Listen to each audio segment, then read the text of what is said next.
Hello, good afternoon. Hello everyone, my name is Fanny and welcome to my vlog.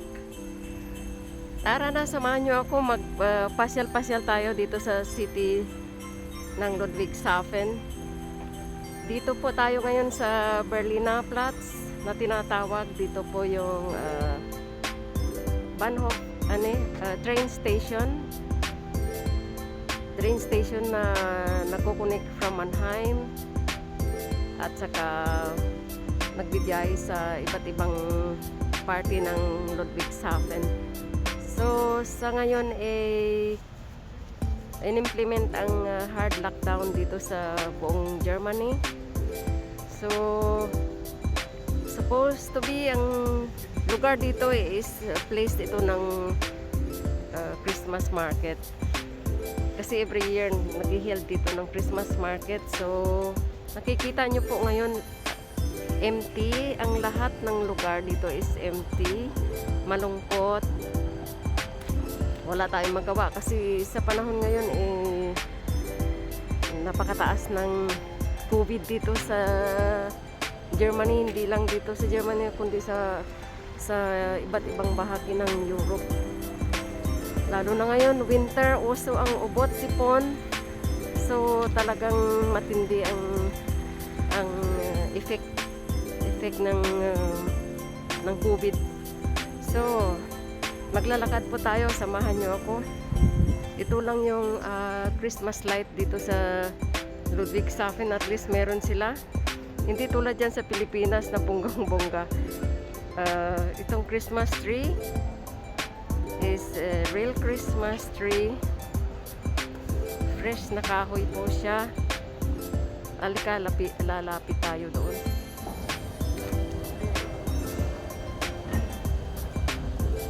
So, ito po siya. Lapitan natin. Ayan.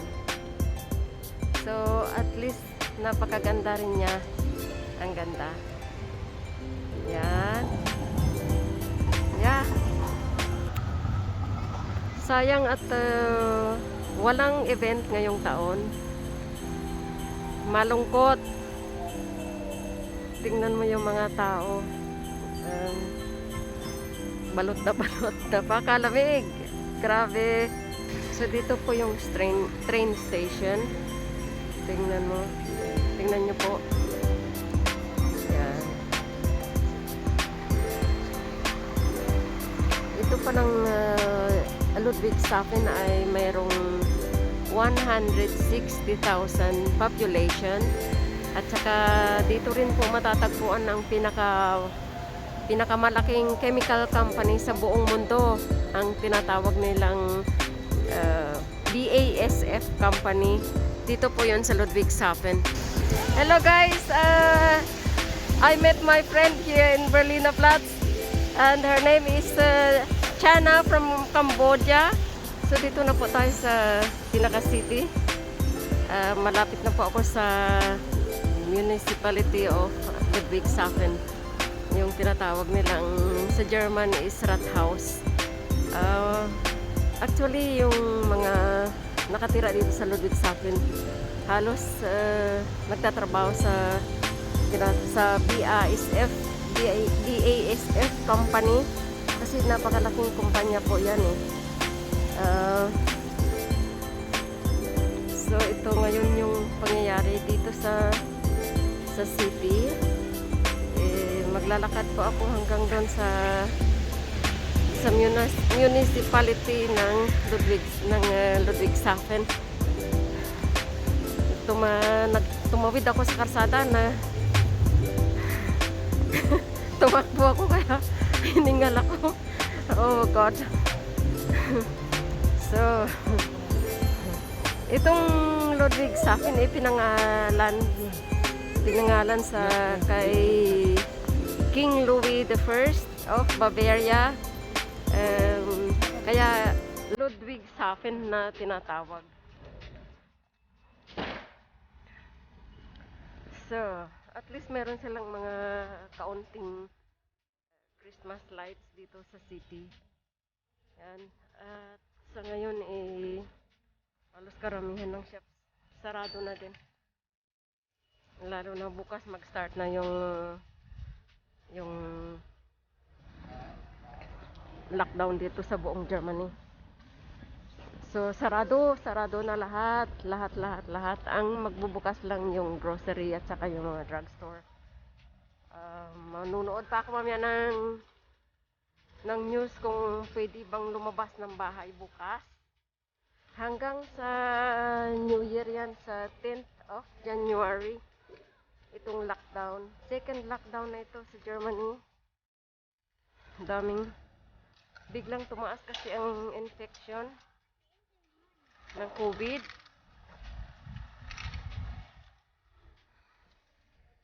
Wow, ang ganda. Ang ganda siya. Yan. Ang Christmas decorations dito sa Ludwigshafen, walang pagbabago. Ganun pa rin every year. Ganyan pa rin. So dito na po tayo sa Rathaus Center. Ito. Maganda rin ang Christmas tree nila dito. Yan. Lalapit po tayo banda doon. Naglakad-lakad ako kasi bukas. Hindi ko alam kung makakalabas pa ako ng bahay. Kaya sabi ko, kailangan lumabas ako ngayon. Ano nga lang, kailangan mag-ingat at saka talagang mag-abstand, always abstand. Yung wag kang lumapit sa maraming crowds. Kaya, at saka of course, alcohol palagi. So, ito yung Christmas tree nila. Ang ganda. Yan. Napakaganda. So, itong Rathaus is magsasara din ito end of the year. Kasi halos nalugi na dito ang mga store sa loob. Dahil sa mga online businesses ngayon. At saka sa COVID din. Daming mga jobless sa ngayong taon. Ito yung Christmas tree, oh Christmas tree, visions in thine blätter. Ayan, ang ganda. So, ang daming taong nakapila sa sa post office. Bakit kaya sila nakapila rito? Gabi na. Ano kaya yan?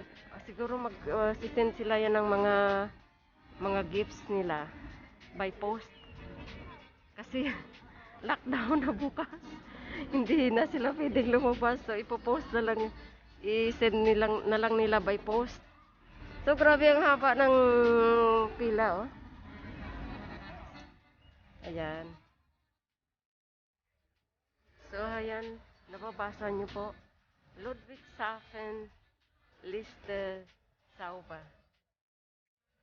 So ito naman, kulay blue siya. Ganda. Pupunta tayo doon sa Rhine Gallery na tinatawag. So dito na po tayo sa Rhine Gallery in Ludwigshafen. Ito lang yung pinaka mall dito sa area namin sa Ludwigshafen kasi halos yun na nga yung sinabi ko na halos karamihan nagsarado na. So, yan. Tapos actually dito sa part na to meron din dito Christmas market. Kasi lang sarado ngayon. So, sarado siya. Ang lungkot last year masaya dito, may live band dito. So, ito lang yung pinaka mini Christmas market nila dito. Yan. Ayan. Ayan kung ano yung mga tinitinda nila dito. Mga waffle.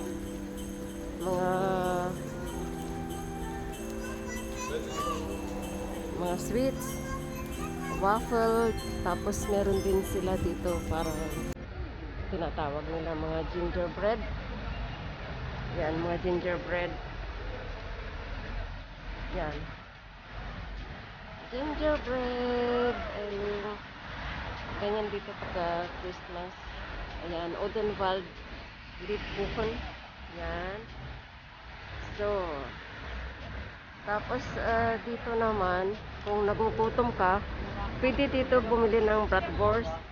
At saka yung nag-o-offer din sila dito ng mga burgers. Yan. Ayan, may mga nakapila. At bibili sila ng burger. So, nagha-hi sila. Hello guys, say hi to my vlog. Yeah.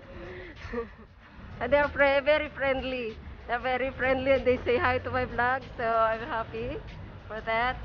Yeah, and that is Ryan Gallery Ludwigshafen. So let's go. Tingnan nyo, ang ganda naman dito kapag kagabi talaga. Nakaka-relax lalo na kapag summertime. Maraming puno dito ng tao. Nakaupo lang sila rito. Nagre-relax. Mga pamilya. Yan. So, sa kabila nitong river is Mannheim na yan. So, yun yung bridge na naglilink sa Ludwigshafen, Mannheim. Kaya pagka pumunta ka ng Mannheim, 10 minutes lang yan mula dito sa Ludwigshafen. So, at least marami pa rin mga taong nakaupo dyan, nagre-relax. Yan. So, hanggang siguro on my next trip, I don't know when, because tomorrow is already a hard lockdown here in Germany, and you are not allowed to go out anymore.